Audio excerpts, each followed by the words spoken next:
America की यात्रा पर पहुंचे कांग्रेस आलाकमान राहुल गांधी ने फिर भारतीय जनता पार्टी पर साधा निशाना। राहुल गांधी का बड़ा बयान आया सामने। भारतीय जनता पार्टी विपक्षी पार्टियों पर दबाव बनाने के लिए कर रही जांच एजेंसियों का इस्तेमाल। भारत जोड़ो यात्रा को रोकने के लिए भारतीय जनता पार्टी ने की पुरजोर कवायद। पीएम मोदी पर फिर कांग्रेस के आलाकमान राहुल गांधी का तंज। मोदी जी सब जानते हैं। अमेरिका की यात्रा पर पहुंचे कांग्रेस नेता राहुल गांधी ने फिर भारतीय जनता पार्टी पर निशाना साधा है। सिर्फ इतना ही नहीं, भारतीय जनता पार्टी पर निशाना साधने के साथ साथ राष्ट्रीय स्वयंसेवक संघ पर भी राहुल गांधी ने हमला बोल दिया है। उन्होंने आरएसएस पर संसाधनों को नियंत्रण करने के आरोप लगाए हैं। खास बात तो ये है कि हाल ही में की गई ब्रिटेन की यात्रा के दौरान भी उन्होंने संघ पर इसी तरह के आरोप लगाए थे।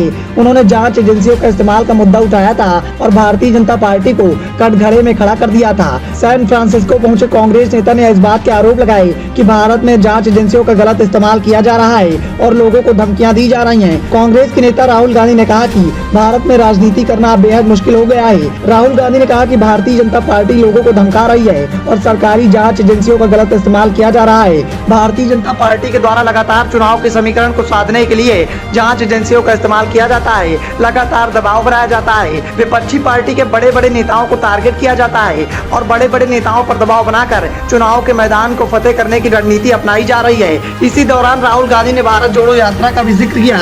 उन्होंने कहा कि भारतीय जनता पार्टी ने यात्रा को रोकने की पुरजोर कवायद की और हमारी पार्टी के खिलाफ पुलिस और जांच एजेंसियों का इस्तेमाल भी किया। उन्होंने कहा कि लोगों से जुड़ने के लिए जो भी संसाधन की जरूरत हमें थी उस पर भारतीय जनता पार्टी और आरएसएस का नियंत्रण था और इसीलिए हमने भारत जोड़ो यात्रा की। राहुल गांधी ने वाशिंगटन में एक संवाददाता सम्मेलन को संबोधित करेंगे और सांसद और संस्थानों से जुड़े लोगों के साथ बैठक भी करेंगे। अमेरिका की अपनी एक सप्ताह की यात्रा के दौरान 52 वर्षीय कांग्रेस नेता राहुल गांधी के भारतीय अमेरिकियों को संबोधित करने और वॉल स्ट्रीट के अधिकारियों तथा विश्वविद्यालय के छात्रों से बातचीत करने की भी संभावनाएं हैं। वह 4 जून को न्यूयॉर्क में एक सार्वजनिक कार्यक्रम के साथ साथ अपनी यात्रा को समाप्त करने वाले हैं। लेकिन जिस तरह से अपनी यात्रा के दौरान राहुल गांधी ने भारतीय जनता पार्टी के साथ साथ आरएसएस पर निशाना साधा है, उसने साफ तौर पर इस बात को साबित कर दिया है कि आगामी लोकसभा चुनाव में भारतीय जनता पार्टी का रास्ता आसान नहीं होने वाला, क्योंकि भारतीय जनता पार्टी के द्वारा जिस तरह के पैतरे का इस्तेमाल करके चुनाव के द्वंद्व को जीतने की कवायद की जा रही है, वो पैतरा अब सभी के सामने आ गया है। सभी को इस बात का एहसास हो गया है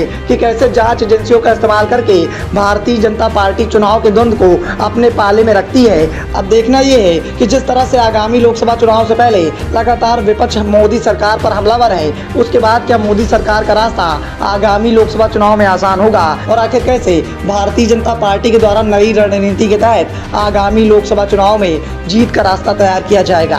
ब्यूरो रिपोर्ट, द नॉइज।